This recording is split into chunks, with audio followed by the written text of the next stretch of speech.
जय जय श्री राधे। आप सभी का आपके अपनी स्पिरिचुअल माइंड डायरी चैनल पर हार्दिक स्वागत है। आप सभी पर मेरी युगल किशोरी जी की कृपा हमेशा बनी रहे। तो दोस्तों, इस वीडियो में आपके सामने लेकर आए हैं चतुर्मास में आने वाली पहली एकादशी कामिका एकादशी। लेकिन इससे पहले आप सभी से मेरा विनम्र अनुरोध है कि स्पिरिचुअल माइंड डायरी चैनल को सब्सक्राइब करें एवं इस वीडियो को लाइक एवं शेयर करना ना भूलें, ताकि आपको भी इस चतुर्मास में आने वाली इस एकादशी पुण्य करने वाले पुण्याई आत्माओं का लाभ एवं उनका पुण्य भी आपको प्राप्त हो सके। तो दोस्तों, हम अपने कान्हा के प्रति कुछ अपने भाव प्रस्तुत करना चाहेंगे। पहले मुखचंद्र दिखा करके फिर हाय वियोग दिखाया है क्यों, निज प्रेम की नाव चढ़ा करके मझधार में हाय डुबाया है क्यों। बस एक ही बार हंसा करके हर बार सदैव रुलाया है क्यों।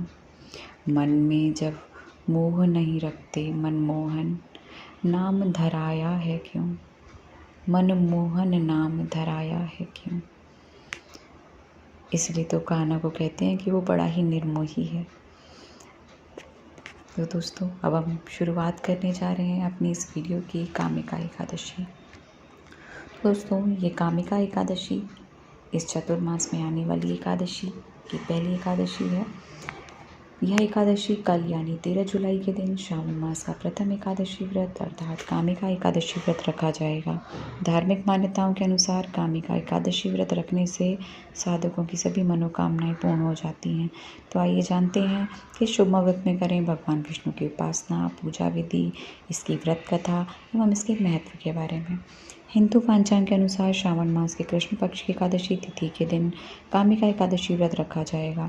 माना जाता है कि इस विशेष दिन पर भगवान विष्णु की उपासना करने से सभी मनोकामनाएं पूर्ण होती हैं और यह व्रत 13 जुलाई गुरुवार के दिन रखा जाएगा। धार्मिक मान्यताओं के अनुसार इस विशेष दिन पर पूजा पाठ एवं उपवास रखने से सभी पापों का नाश हो जाता है और भगवान विष्णु का आशीर्वाद प्राप्त होता है। साथ ही जीवन में धन धान्य की प्राप्ति होती है। तो आइए जानते हैं दोस्तों आगे इस वीडियो में कामिका एकादशी व्रत कब से शुरू हो रहा है, इसका पारण समय। श्रावण कृष्ण पक्ष की एकादशी तिथि 12 जुलाई को शाम 5:59 से प्रारंभ होगी और इस तिथि का समापन 13 जुलाई को शाम 6:24 पर हो जाएगा। ऐसे में यह व्रत 13 जुलाई 2023 गुरुवार के दिन रखा जाएगा। क्यों? क्योंकि गुरुवार के दिन ही उदया तिथि लग रही है। शास्त्रों में बताया गया है कि कामिका एकादशी व्रत के दिन भगवान विष्णु की उपासना व्रत प्रातः काल में किया जाता है, जो कि सबसे उत्तम माना जाता है। इसलिए सुबह 5:32 से सुबह 7:23 के बीच किए गए पूजा पाठ का साधकों को विशेष लाभ प्राप्त होगा। आगे हम जानेंगे इस वीडियो में पारण समय। कामिका एकादशी व्रत का पारण समय 14 जुलाई को सुबह 5:32 से सुबह 8:18 के बीच ही किया जाएगा। दोस्तों, एक बात इसमें बहुत ही ध्यान देने योग्य है कि अगर आप एकादशी का व्रत रखते हैं और अगर आप द्वादशी में ही उसका पारण नहीं करते तो आपका व्रत निष्फल माना जाता है। इसलिए कोशिश करें त्रयोदशी लगने से पहले द्वादशी लगने से और त्रयोदशी के बीच का जो समय उससे पहले जो आपको समय बताया जा रहा है, जिसे पारण समय कहते हैं, उसी बीच में अपना व्रत अवश्य खोल लें, जिससे आपको एकादशी के व्रत का पूरा लाभ प्राप्त हो सके। तो दोस्तों, आगे हम जानेंगे इस वीडियो में कि इसका महत्व क्या है। श्रावण मास में कामिका एकादशी व्रत रखने से जाने अनजाने में जो भी पाप होते हैं उनसे मुक्ति मिल जाती है। साथ ही इस व्रत को सफलतापूर्वक रखने से अश्वमेध यज्ञ के समान फल की प्राप्ति होती है। वैसे भी चतुर्मास लग रहा है, इसका अनेकों गुना कई गुना पुण्य प्राप्त होता है। एकादशी व्रत के दिन भगवान विष्णु को तुलसी के पत्ते अथवा मंजरी ज़रूर अर्पित करें। ऐसा करने से भक्तों की सभी मनोकामनाएं पूर्ण होती हैं। तो दोस्तों, आगे इस वीडियो में हम जानेंगे एकादशी व्रत की व्रत कथा के बारे में। व्रत कथा के पढ़े बिना या सुने और सुनाए बिना एकादशी व्रत अधूरा माना जाता है। तो आइए हम इस अधूरे व्रत को पूरा करते हैं इस व्रत कथा के साथ। युधिष्ठिर ने पूछा, गोविंद, हे वासुदेव, आपको मेरा नमस्कार है। श्रावण के कृष्ण पक्ष में कौन सी एकादशी होती है? कृपया उसका वर्णन कीजिए। भगवान श्री कृष्ण बोले, राजन सुनो, मैं तुम्हें एक पापनाशक उपाख्यान सुनाता हूँ, जिसे पूर्व काल में ब्रह्मा जी ने नारद जी के पूछने पर कहा था।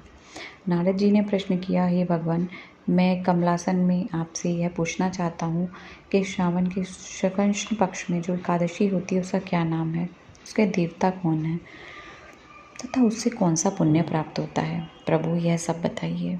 ब्रह्मा जी ने कहा, नारद सुनो, मैं संपूर्ण लोगों के हित की इच्छा से तुम्हारे प्रश्न का उत्तर दे रहा हूँ। श्रावण मास में जो कृष्ण पक्ष की एकादशी होती है उसका नाम कामिका है। उसके स्मरण मात्र से वाजपेयी यज्ञ का फल मिलता है। उस दिन श्रीधर, श्रीहरि, विष्णु, माधव और मधुसूदन आदि नामों से भगवान का पूजन करना चाहिए। भगवान श्री कृष्ण के पूजन से जो फल मिलता है वह गंगा, काशी, नैमिषारण्य और पुष्कर क्षेत्र में भी सुलभ नहीं है। सिंह राशि के बृहस्पति होने पर तथा व्यतिपात और दंड योग में गोदावरी स्नान करने से इस फल की प्राप्ति और वही फल भगवान श्री कृष्ण के पूजन से भी मिलता है। जो समुद्र और वन सहित समूची पृथ्वी का दान करते हैं तथा जो कामिका एकादशी का व्रत करता है, वे दोनों समान फल के भागी माने गए हैं। जो ब्याई हुई गाय को अन्य सामग्रियों सहित दान करता है, उस मनुष्य को जिस फल की प्राप्ति होती है वही कामिका एकादशी का व्रत करने वाले को मिलता है। जो नरश्रेष्ठ श्रावण मास में भगवान श्रीधर का पूजन करता है, उसके द्वारा गंधर्वों और नागों सहित संपूर्ण देवताओं की पूजा हो जाती है। अतः पाप भीरु मनुष्यों को यथाशक्ति पूरा प्रयत्न करके कामिका एकादशी के दिन श्रीहरि का पूजन करना चाहिए। जो पाप भीरु पंख से भरे हुए संसार समुद्र में डूब रहे हैं, उनका उद्धार करने के लिए कामिका एकादशी का व्रत सबसे उत्तम है। अध्यात्म विद्या परायण पुरुषों को जिस फल की प्राप्ति होती है, उसे बहुत अधिक फल का कामिका एकादशी व्रत का सेवन करने वालों को मिलता है। कामिका एकादशी का व्रत करने वाला मनुष्य रात्रि में जागरण करके न तो कभी भयंकर यमदूतों का दर्शन करता है, न ही कभी दुर्गति को पाता है। लालमणि, मोती, वैदुर्य और मूंगे आदि से जो पूजित होकर भी भगवान विष्णु जैसे संतुष्ट नहीं होते, जैसे तुलसी दल से पूजित होने पर होते हैं। जिसने तुलसी की मंजरियों से श्री केशव का पूजन कर लिया, उसके जन्म भर का पाप निश्चय ही नष्ट हो जाता है।